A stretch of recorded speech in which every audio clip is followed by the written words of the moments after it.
por ejemplo, que entra, se va de la reunión. Ahorita, por ejemplo, hay alumnos que están abandonando la reunión, entran solo a ver, no sé realmente, ¿verdad?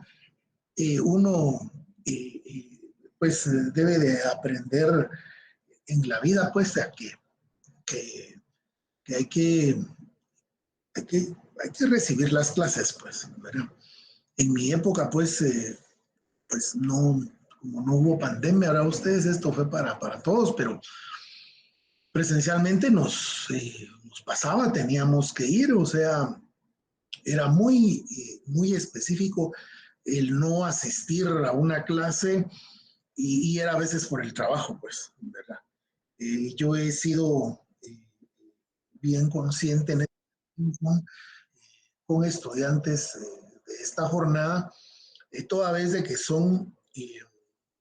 eh, son estudiantes, trabajadores estudiantes, ¿verdad, compañeros? Entonces se considera mucho esa parte, ¿verdad? De que se puede dejar de estudiar, pero no se puede dejar de trabajar, ¿verdad? Pero bueno, así las cosas, es la única información que yo tendría para informarles, ¿verdad? Y entonces arrancamos con la cuarta unidad del día de hoy, cuarta unidad eh, bastante... Sí, Francisca, adelante, por favor. Licenciado, buenas tardes. Solo le quiero quitar un par de minutitos de su tiempo. Dígame.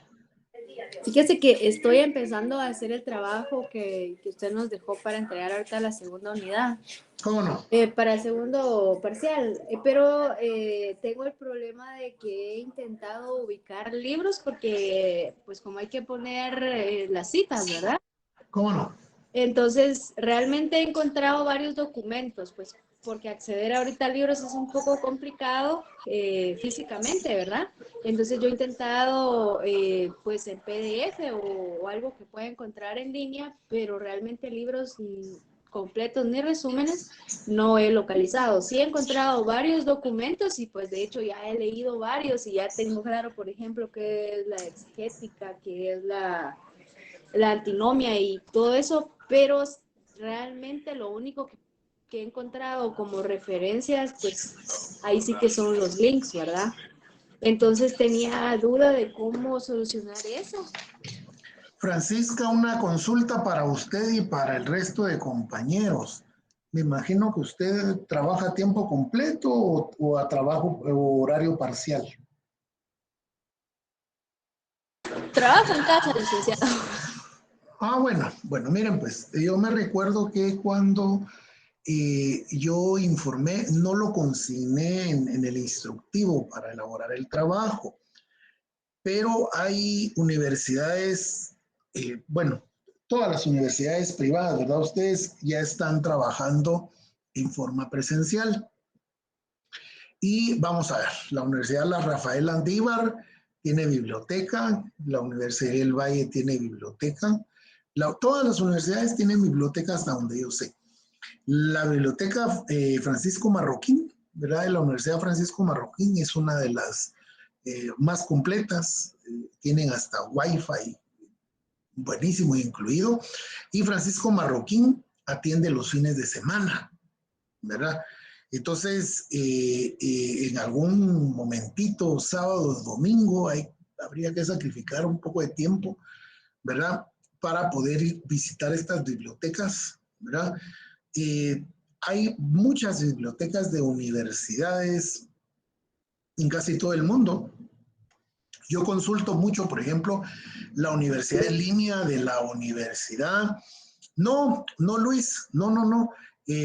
Las bibliotecas de todas las universidades privadas están a disposición de cualquier persona.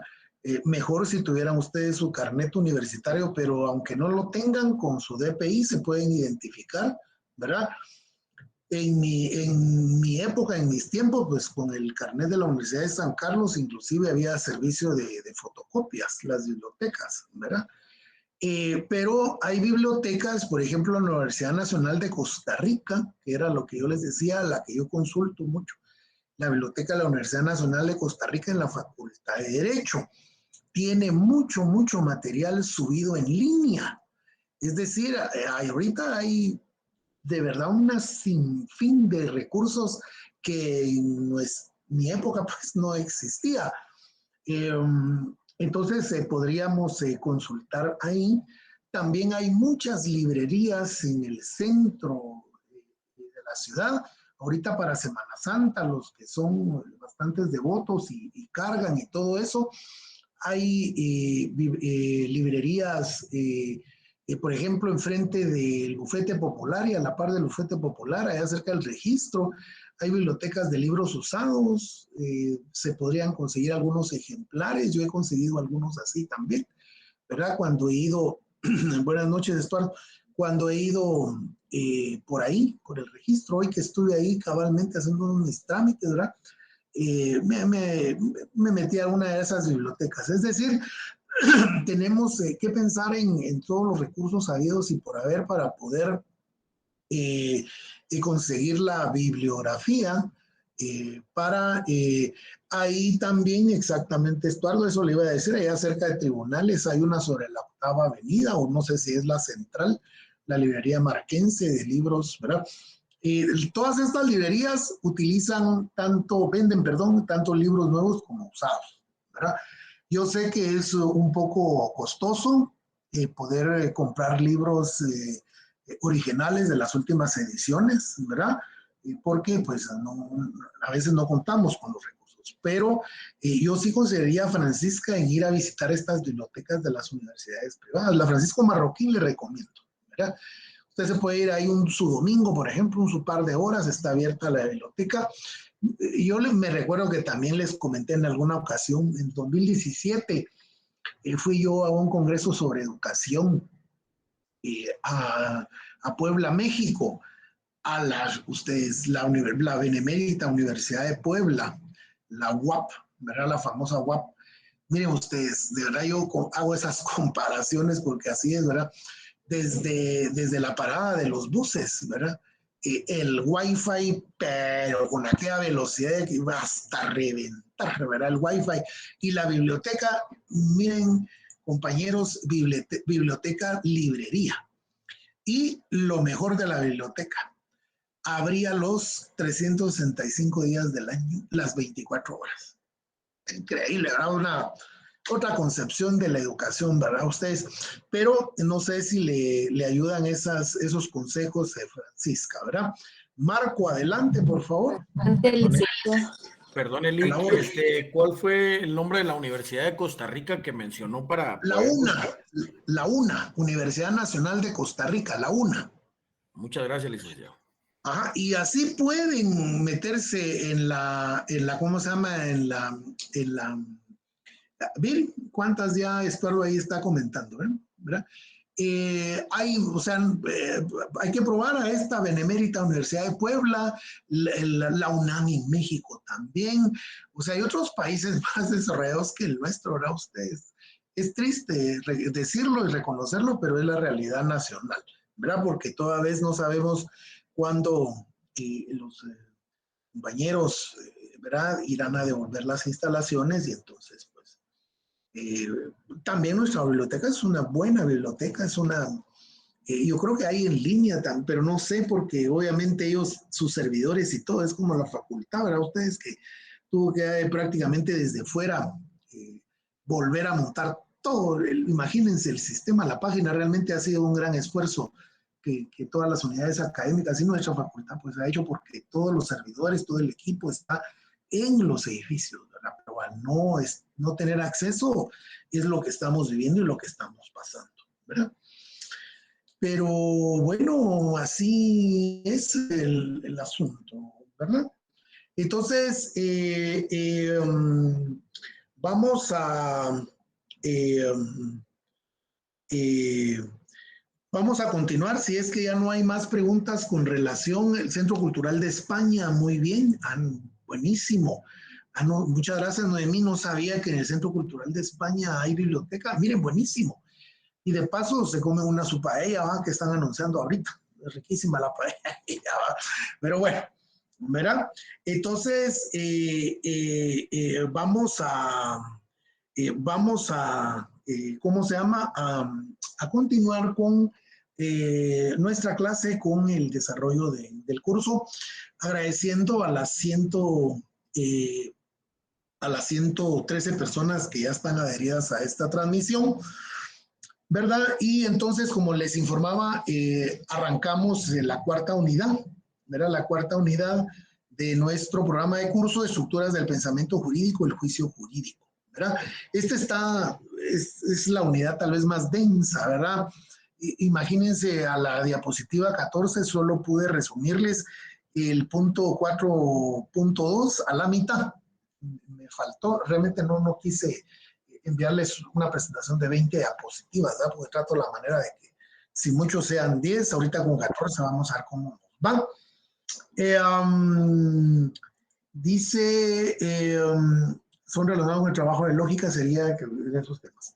La de los temas iguales, ¿dónde quedan? Perdonen, Lisbeth, si es el Centro Cultural de España, ¿verdad? Esa es la compañera que nos dijo, Noemí, es el que está sobre la Roosevelt, cerca de la Fraternidad. Cinelux, ay, perdón, sí, Centro Cultural yo Centro Español estaba perdido, disculpen. Entonces sí, sobre la Sexta Avenida, Cinelux, antiguo Cinelux, ¿verdad? Centro Cultural de España. Yo Centro Español, estaba pensando, por eso les hablé de la paella, ¿va? Disculpen, oye, como yo vivo en Visco, yo paso por ahí todos los días, ¿verdad? Muchas gracias ahí por toda la interacción que puedan realizar ahí y poderse ayudar entre sí, ¿verdad? Pero vamos a empezar porque si no, no terminamos. Bueno, definición del juicio jurídico y de la norma jurídica. En este punto utilizaremos las notas y los aportes de Eduardo García Maínez, el gran filósofo jurista mexicano.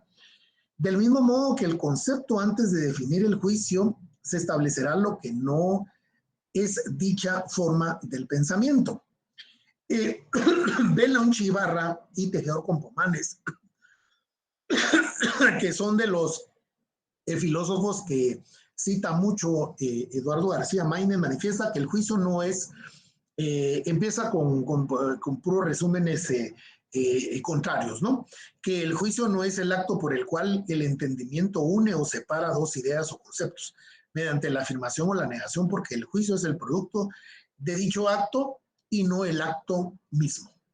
Belonchi Ibarra y Tejedor Campomanes y Mario Moro, incluyendo ahora a Mario Moro, están de acuerdo con que el juicio no es la enunciación o la proposición, porque estas son la expresión verbal y la lingüística del juicio. Y Alejandro Fender, citado por Eduardo García Maínez y Luis Alberto Padilla, agregan que el juicio no es la situación o el contexto, o el contenido, perdón, objeto por el cual se refiere al juicio, porque este corresponde de plano a la realidad. En ese sentido, la definición del juicio y esta forma de pensamiento ha sido definida de la siguiente manera y de acuerdo a estos filósofos. Mario Moro indica que el juicio es la operación mental por la que afirmamos o negamos algo. Belonchi Ibarra y Tejedor Campomanes indican que el juicio lógico es el pensamiento en el cual se afirma o se niega algo. María Cristina Campagna y Adriana Leseriti, el juicio es una representación más compleja, es la unión entre dos o más conceptos, que compone al afirmar y divide o descomponer, en este caso sería al negar. Y de último, Kurt Joachim-Guru, el juicio consiste en afirmar un objeto como sujeto lógico, algo que de algún modo le conviene como predicado lógico. De las definiciones citadas, la de Belonchi Ibarra y Tejedor Campomanes, así como la de Isabel Campaña y Adriana Leseriti, comprenden los mismos elementos.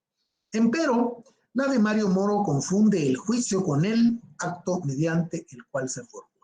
Y la de Kurt Joachim-Guru únicamente refuta el juicio de un modo, la afirmación o conveniencia de un concepto u otro.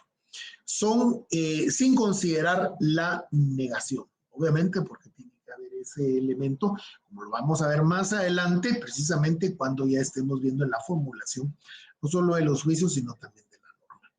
El juicio es, sin incurrir en confusiones u omisiones, un elemento general del pensamiento que constituye dos conceptos, en el que uno se afirma o niega a otro, ¿verdad? Eso va a ser básicamente el juicio. ¿Qué es el juicio? Y ahora tomamos la biografía de Carlos Augusto Velázquez Rodríguez. No pensamos en los conceptos de forma aislada. La mente los relaciona entre sí y siempre afirma o niega algo acerca de ellos cuando los piensa.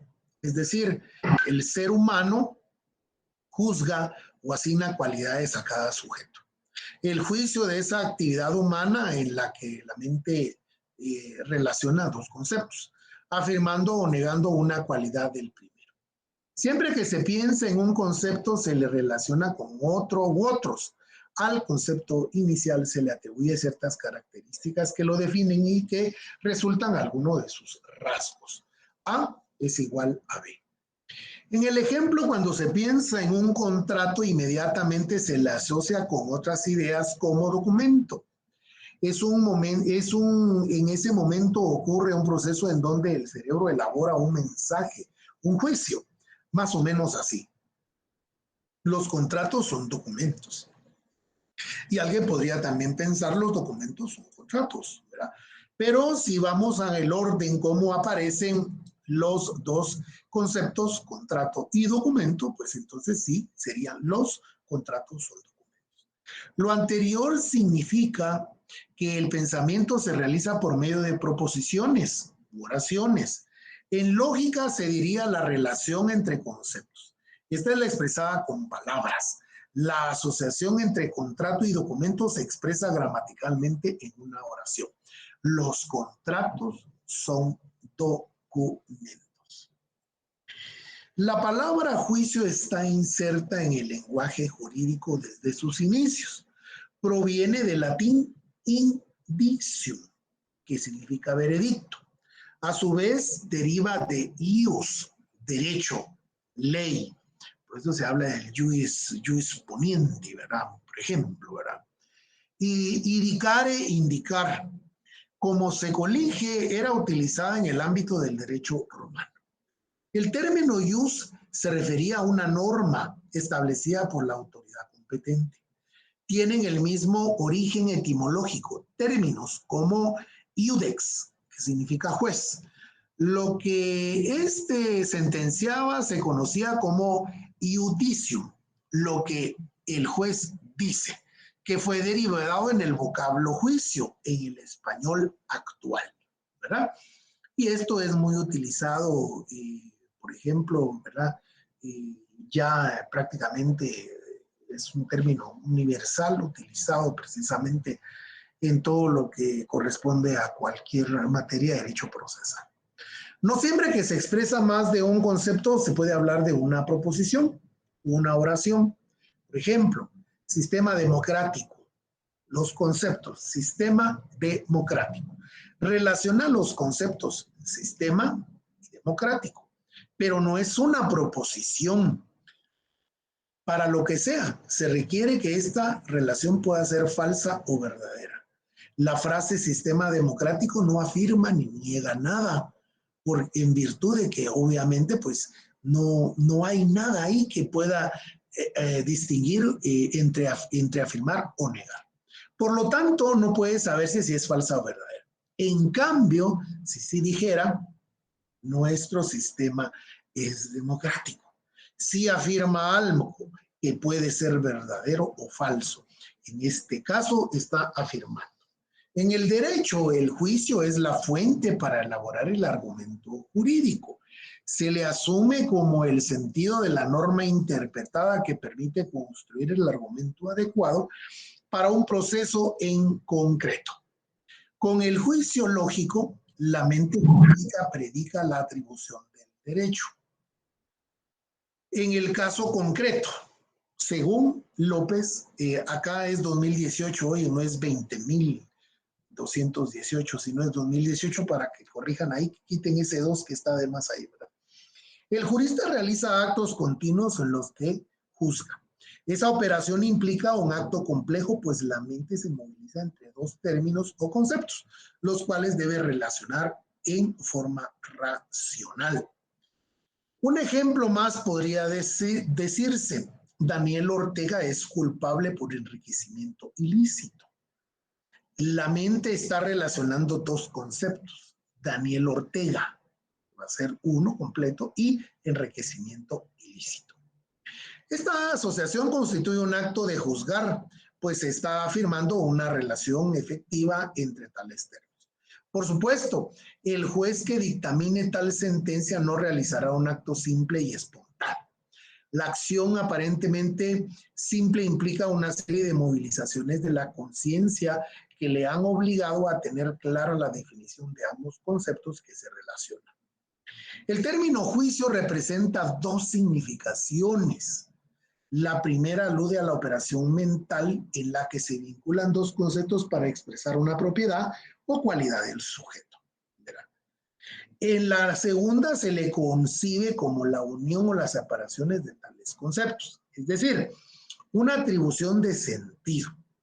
En ambos casos el término juicio refiere a la operación mental, es decir, la relación se experimenta en la mente del sujeto. Cuando la mente del jurista piensa en el concepto embargo, regresando a otro ejemplo, necesariamente lo asocia con algo así como procedimiento administrativo o judicial que tiene por objetos la traba de los bienes del deudor. Claro, esto sí, vamos a buscarlo definitivamente, que creo yo que cualquiera de nosotros lo haría al tener precisamente el concepto embargo. Pero entonces el diccionario de la Real Academia, el panhispánico, el español jurídico, nos da esa definición. En ese caso, el jurista realiza una atribución de sentido al concepto jurídico. Entonces realiza un juicio como embargo, es un procedimiento administrativo judicial que tiene por objeto la traba de los bienes del deudor, ¿verdad? La expresión lingüística del juicio adquiere la forma de una proposición, y ya hemos visto con la anterioridad y precisamente qué es una proposición. Se le llama así porque una vez plasmada en palabras, se asume que la mente está proponiendo una relación entre dos conceptos. Entonces, estas serían las dos posiciones, tanto la de García Maínez como la de Carlos Augusto Velázquez Rodríguez, precisamente al hablar de la definición de juicio jurídico, ¿verdad? Y por eso desde que nuestro contenido pues está bastante denso, porque acá pues vamos a ir definiendo precisamente tanto la definición del juicio jurídico, y ahora nos corresponde el de la norma. Para ese sentido, pues nos vamos a tener a la biografía de José Fernando Velázquez Carrera. Y vamos a empezar a decir, ¿verdad?, que para él, en su obra, ¿verdad?, citando a George Kalinowski y más recientemente a Carlos Santiago Niño, este es uno de los problemas que mayor confusión han provocado entre los cultivadores de la filosofía moral o de la filosofía jurídica, al hablar de definir a la norma jurídica. Así los filósofos, los lógicos, los moralistas y de último juristas que se han interesado por las normas, las han entendido de manera diferente. Algunos conciben como un mandato o imperativo, que es de por sí y para mí eso es lo que va a ser la norma jurídica, toda vez y en virtud de que mi formación es eminentemente como jurista, como abogado. Entonces uno pues, se va creando con la mentalidad del derecho positivo, inclusive, ¿verdad? Somos jus positivistas, por eso es el jus, ¿verdad? Que es del derecho positivo, ¿no? Entonces, para nosotros, la única fuente de derecho va a ser la ley, y todo lo que esté enmarcado dentro de la ley, que también podemos llamar como norma jurídica, ¿verdad? Entonces, va a ser precisamente lo imperativo. Otros como un juicio o una proposición descriptiva. Vamos a entrar al análisis de estos temas. Según nuestra apreciación, este es uno de los problemas lógico-jurídico trascendentales más importantes de la filosofía del derecho, y se vincula estrechamente al reconocimiento o no de la existencia de entes ideales análogos o los reales, que pueden ser o no ser susceptibles de aprehensión por nuestra conciencia. Y puede definirse de la siguiente manera. ¿Cuál es el ser o la esencia de la norma jurídica? ¿Es la norma jurídica un mandato o prescripción o un juicio o proposición? Y si es un juicio o proposición, ¿cuál es el objeto o objetos mentados por ese juicio? Todas esas preguntas precisamente que están alrededor precisamente de la definición de la norma jurídica son las que hay que entonces establecer. Hank Kelsen, otro de los grandes pensadores, filósofos, abogados, importante, sobre todo en la formulación de la teoría del Estado, Hans Kelsen, ¿verdad? En un primer periodo, ¿verdad?, de su formación y de sus aportes como filósofo, y quienes admiten también que piensan igual que él, como Carlos Cosio, George Kalunowski y Héctor Neri Castañeda, que siguen a Platón y Aristóteles precisamente con los prácticamente los principios fundamentales de la norma jurídica, y todavía con esto del gran Santo Tomás de Aquino. Y por último, imagínense como que eso fuera un verdadero cóctel filosófico del derecho, ¿verdad? Porque aquí estamos ante la filosofía del derecho. De Manuel Kant, ese otro gran abogado y filósofo alemán. La posibilidad de un conocimiento práctico. La norma no sería un imperativo del cual se aprendería lo que el hombre debe, puede o no puede hacer. Imagínense. Así, según Zitelmann, todas las proposiciones jurídicas se pueden resolver en la fórmula. Así, punto sucesivo, tú debes, ¿verdad? Es decir, se debe, se puede, o no se puede hacer. Ahora bien, dice él, una proposición de este género tiene el carácter de una afirmación.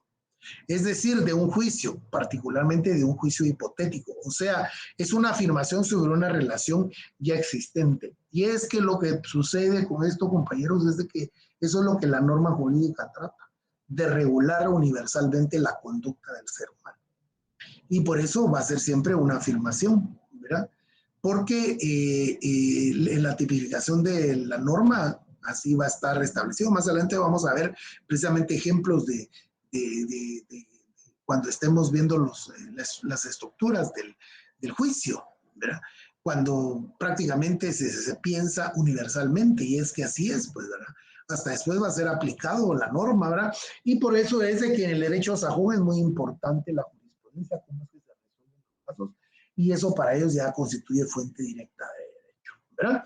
Lo vemos en muchos de las series americanas del derecho, ¿verdad? Cómo precisamente esto se aplica, ¿verdad? Entonces decimos que bueno, la norma jurídica, agrega Kelsen, se convierte en proposición jurídica que acusa la forma fundamental de la ley. Cosio, por su lado, ha expresado que la relación entre norma y conducta es la relación kinesiológica entre concepto y objeto. Una norma completa es un juicio lógicamente disyuntivo. Y es que cuando hablamos de disyuntivo, recuerden, es que cuando estamos hablando de varias posibilidades o significantes que al final quieren decir lo mismo, ¿verdad? Y ahí es donde tenemos que subrayar para precisamente, para reflexionar más en este tipo de palabritas para hacer las anotaciones correspondientes. Según García Maínez, las normas jurídicas serían juicios más de un carácter sui generis, es decir, no serían juicios enunciativos, sino imperativos. Y es que yo me quedo con esta definición de él, ¿verdad? Que son enunciados, que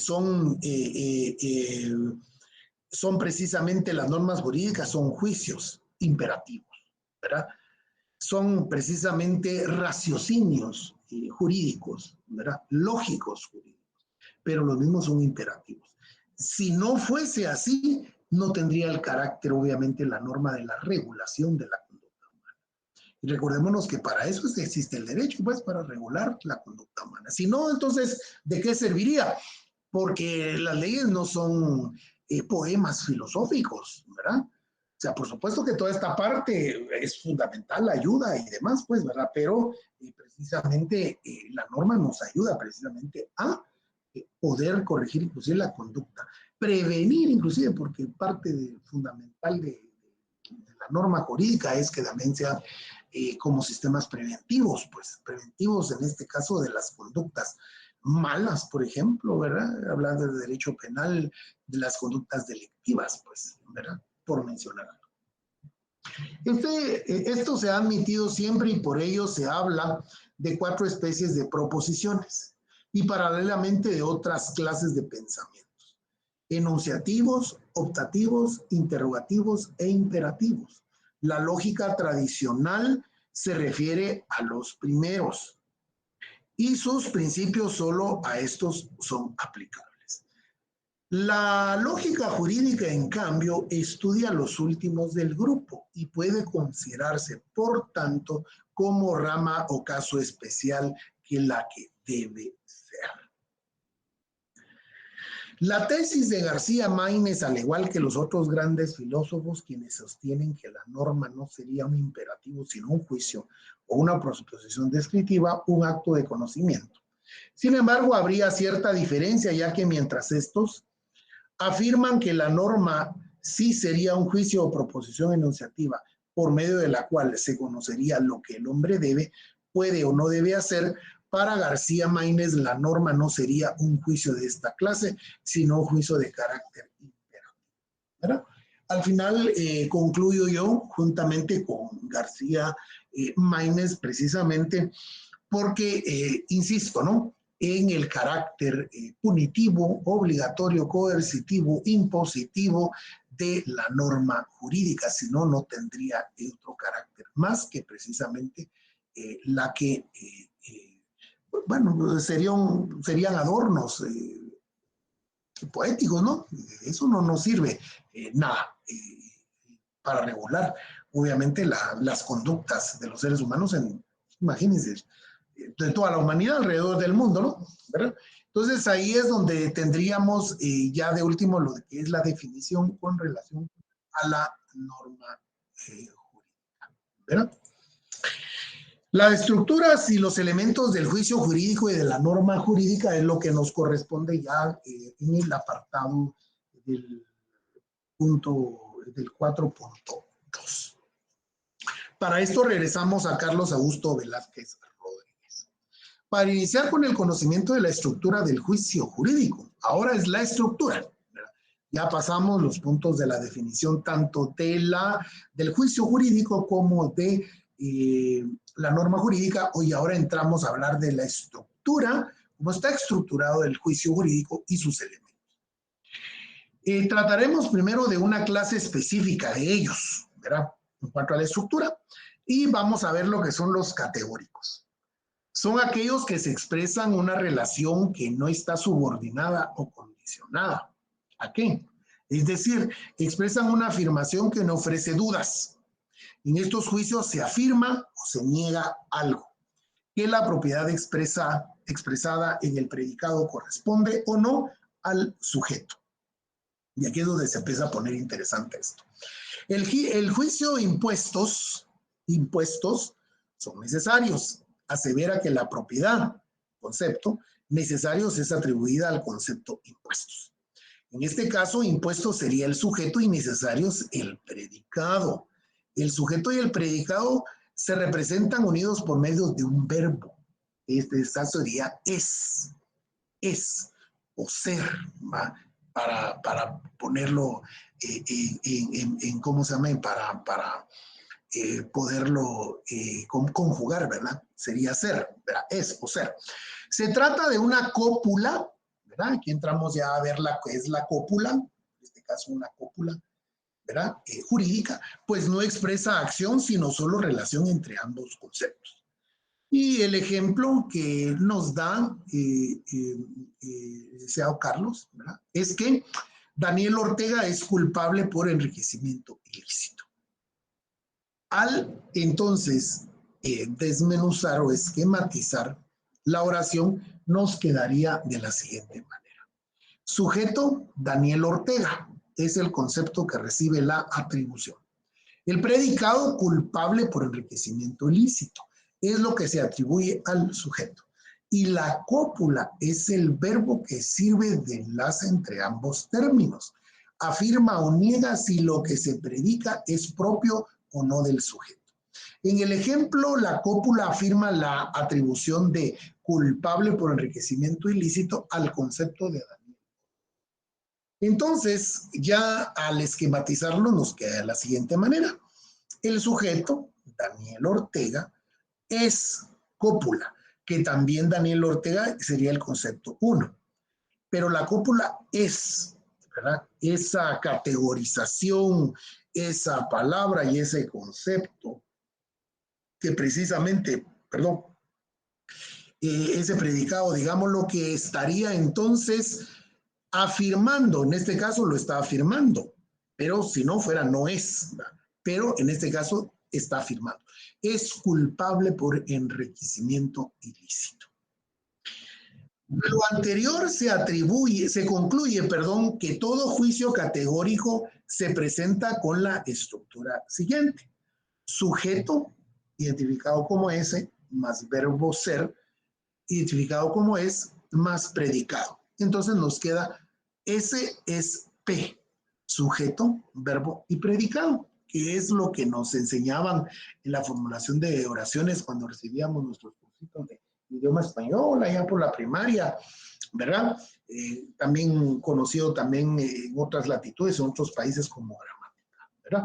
Pero para los que tienen más de 40 años, que son mis contemporáneos, saben que lo que recibimos nosotros en la escuela primaria fue idioma español, ¿verdad? Hoy denominado por el Ministerio de Educación lo que es, ¿cómo se llama? Lenguaje.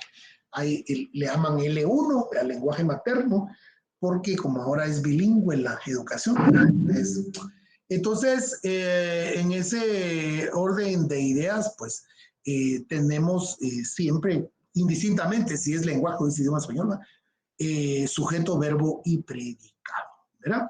Creo que esta es una de las diapositivas más interesantes, más importantes, porque nos esquematiza precisamente la estructura, en este caso, del juicio, el juicio jurídico. En el terreno jurídico es importante señalar que los juicios emitidos se refieren a individualidades, a seres u objetos concretos. En el juicio, Roxana Valdetti es acusada de cohecho pasivo, ¿verdad? Quiero hacer la aclaración, compañeros, que este ejemplo está tomado tal y cual está así en el libro, pues, ¿verdad? No lo he puesto yo, ¿verdad? Pues es uno de los casos sonados de hace los últimos años, ¿verdad? Pero nos ha ayudado mucho para la ilustración del tema del curso. Es acusada de cohecho pasivo. Ha implicado una gran cadena de razonamientos que llevan desde la existencia de una norma abstracta que señala comete delito de cohecho pasivo el funcionario público, empleado público, quien ejerza funciones públicas, que solicite o acepta directa o indirectamente cualquier objeto de valor pecuniario u otro beneficio de favor, dádiva, presente, promesa, ventaja o por cualquier otro concepto, según precisamente la tipificación de nuestro Código Penal. La norma está redactada en términos universales y abstractos, ¿verdad? Sin individualizar precisamente o imputar a alguien. Pero en este juicio el Ministerio Público lo refiere a un caso en concreto, específico. Davira, vamos a ver, es dádiva. ¿Dónde está dádiva? Dádiva es Francisca, no es dariva. La dádiva, ¿verdad? La dádiva es, digámoslo en el lenguaje común, ¿verdad? Es un regalo, ¿verdad? O alguien que acepta mordida, por mencionarlo así, ¿verdad? Según el diccionario, ¿verdad? Es una cosa que se da como regalo, ¿verdad? Y la dádiva está relacionada precisamente al delito que comete falta el funcionario que acepte dádivas a cambio de favores. Es decir, mire, yo le apresuro su trámite, pero me regala o me da para mis chescos, dicen los mexicanos, ¿verdad? Aquí sería, me da para las agüitas, ¿verdad? Eso es una dádiva, ¿verdad? O sea, solicitar, ¿verdad? Dinero o algún regalo, ¿verdad? A cambio de que se le agilice un trámite cuando es funcionario o empleado público, ¿verdad? Eso es la dádiva, ¿verdad? La norma está redactada en términos universales, está redactado en términos universales y abstractos, pero en este juicio el Ministerio Público lo refiere precisamente a el caso que todos conocimos como la línea. También alude a hechos concretos e históricamente determinados y a datos también individualizados en los que se establecen la participación, en este caso, de la imputada, de la acusada, de la sentenciada, etcétera, dependiendo de cómo esté en su proceso penal. Por supuesto, la norma jurídica es abstracta y de aplicación universal, no está individualizada. Pero, según lo indicado, el razonamiento jurídico procede de forma deductiva y desciende desde la generalidad de la norma. En este caso, el delito cohecho pasivo hasta la particularidad del caso concreto del que se trate, según el autor López en el año 2018, perdón. Muy bien, entonces ahí tendríamos la estructura y los elementos del juicio, ¿verdad? Y ahora, ya para finalizar la última parte de la clase, tendremos los elementos del juicio jurídico, ¿verdad? Seguimos, perdón, con el juicio jurídico, ¿verdad? Todavía estamos, nos va a hacer falta, perdón, la norma jurídica, ¿verdad? Sí, la norma jurídica es la que nos va a hacer falta y nos queda pendiente para el... miren, el siguiente día de clase nos correspondería el día viernes. Tradicionalmente, el día viernes, que es el Viernes de Dolores, es el desfile de cópula, despredicado, muy bien, estará bien el ejemplo, Lic, ¿verdad? Estuardo Gómez, vamos a ver, dice González, perdón. El lago de Atelán, cópula, es sí, excelente, muy bien. Ahí estamos, Estuardo, excelente, ¿verdad? Solo que practiquemos con relación a figuras de derecho, ¿verdad? Figuras de derecho, ¿verdad? Para que lo tengamos ahí bien presente. Entonces les decía yo que histórica y tradicionalmente los días Viernes de Dolores ya no hay actividades, de manera que estaríamos atentos a las informaciones de la página de la facultad. Yo, por supuesto, encantado de dar clases el día viernes. Sin embargo, si ya hay alguna información con relación a que se suspenden las actividades académicas, administrativas y demás, ¿verdad? Porque ya toda la otra semana es la Semana Mayor, pues esas sí no van a haber actividades, ¿verdad?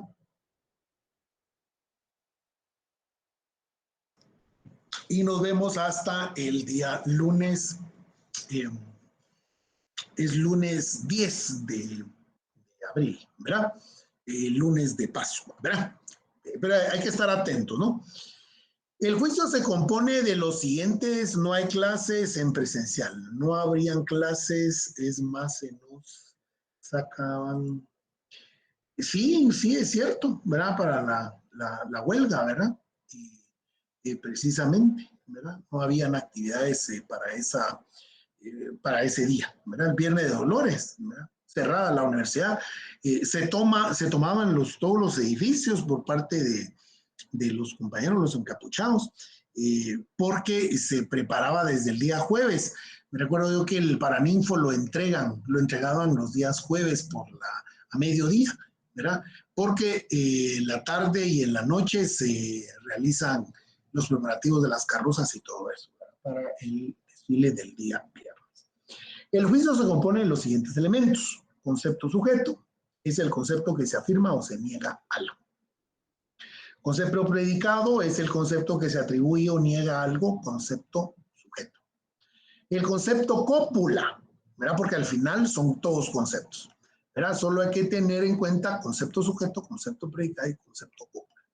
Es el concepto que determina la relación de conveniencia o no conveniencia entre el concepto sujeto y el concepto predicado. Los une o los segrega. La cópula se expresa por el verbo ser. Este elemento denota las relaciones entre concepto sujeto y concepto predicado desde el punto de vista de su extensión y desde el punto del concepto predicado desde el punto de vista de su extensión y de su comprensión, que ya lo vimos con mucha anterioridad.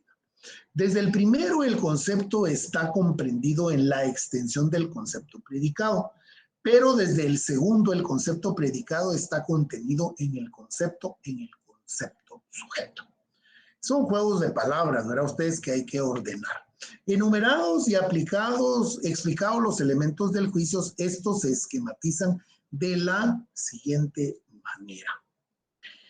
En el juicio referido por la proposición Fernando es estudioso, la palabra Fernando alude el concepto sujeto identificado con la palabra es.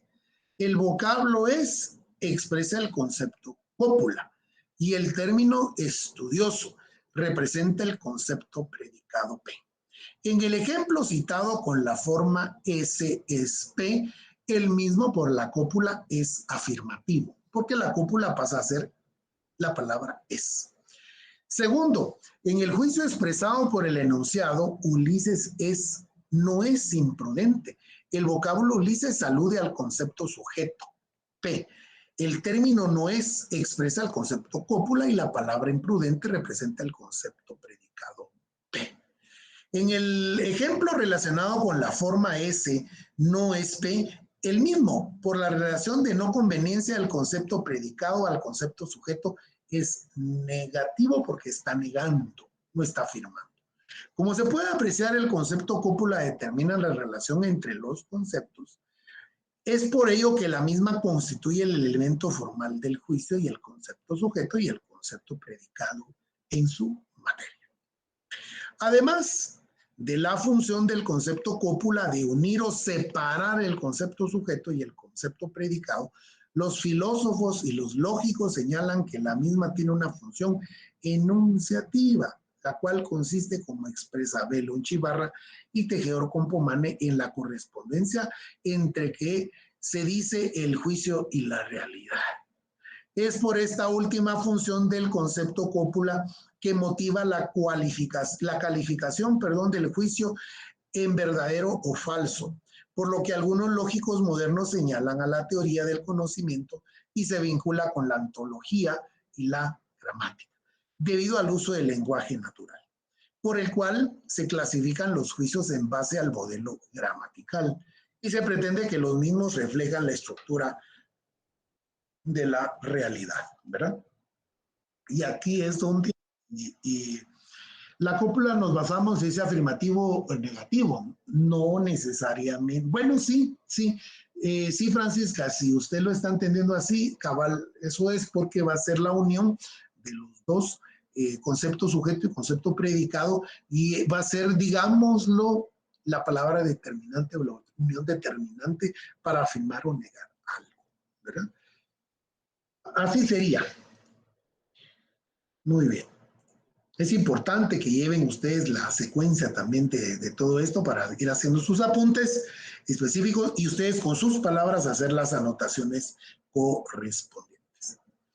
En efecto, como se estableció al definir la lógica general y el desarrollar los principios lógicos supremos de no contradicción y de razón suficiente que vimos con anterioridad, la verdad lógica no es la correspondencia o la conformidad del pensamiento con la realidad de las cosas.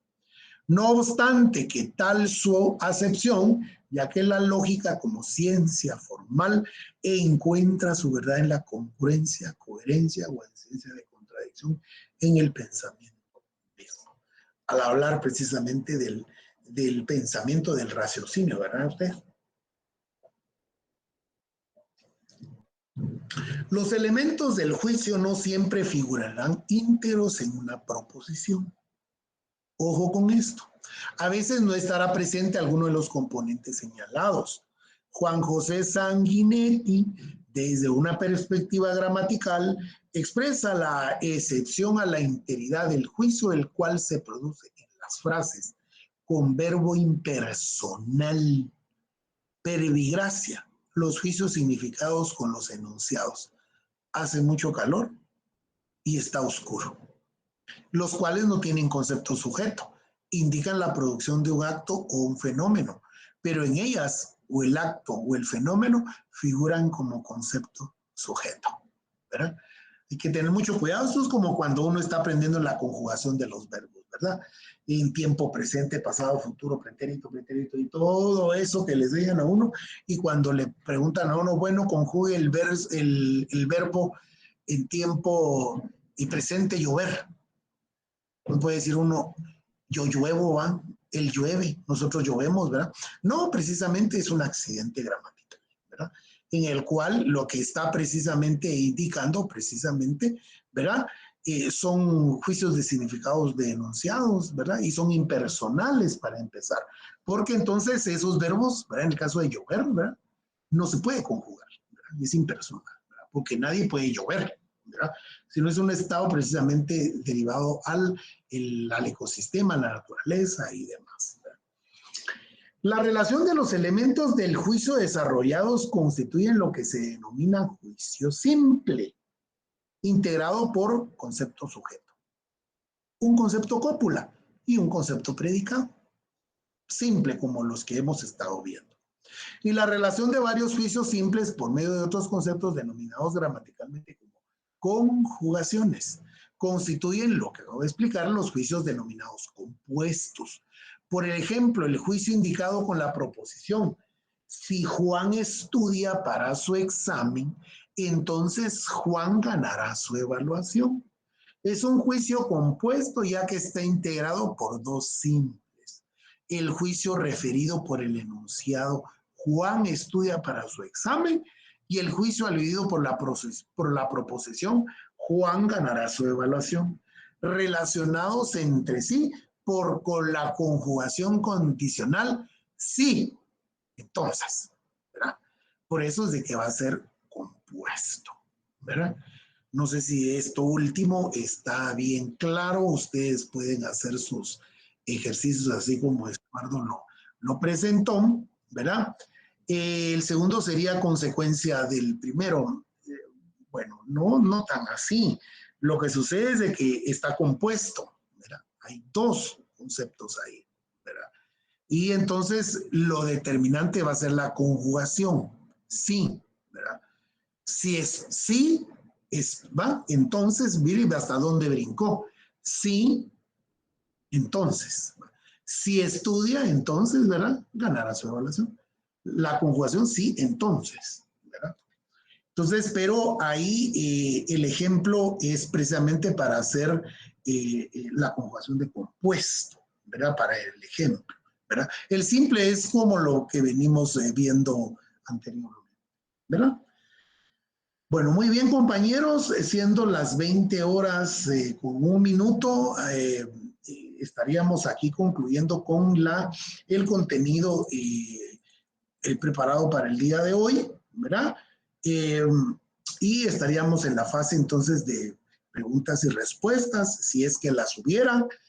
Como decimos siempre en el mundo de la docencia, cuando no hay preguntas es porque todos entendieron o no entendieron nada, pero ahí tienen ustedes las diapositivas siempre como material, ¿verdad? Agradezco, muchas gracias, Reina, qué bueno que todos hayan entendido, ya todo ha quedado claro, y sobre todo con los ejercicios entonces que se presentan ahí por parte de los buenos autores que hemos seleccionado para el desarrollo del curso. Yo entonces estoy agradeciendo que se hayan unido a esta transmisión, y agradezco la puntualidad a las 111 personas que casi estuvieron pendientes de esta transmisión. Estemos pendientes entonces de las publicaciones en la página. Lo más seguro es que no hayan clases, pero si las hay, aquí vamos a estar a esta misma hora. Yo les estaría enviando el material de todos modos y arrancamos. En caso de no hubiera clases, arrancamos con ese material en la siguiente clase que va a ser el lunes 10 de abril. Yo les agradezco muchísimo, estamos siempre ahí a la orden y para cualquier duda, comentario de su examen, ya sabe que estamos hasta para el día miércoles al correo. Yo les agradezco muchísimo, pasen feliz noche, bendiciones, buen provecho y que disfruten un día de reparador descanso para el resto de la semana. Nos vemos. Gracias, gracias igualmente. Feliz noche, bendiciones a todos y a todas, cuídense. Feliz noche. Feliz noche. Feliz noche. Feliz noche igualmente a todos y a todas.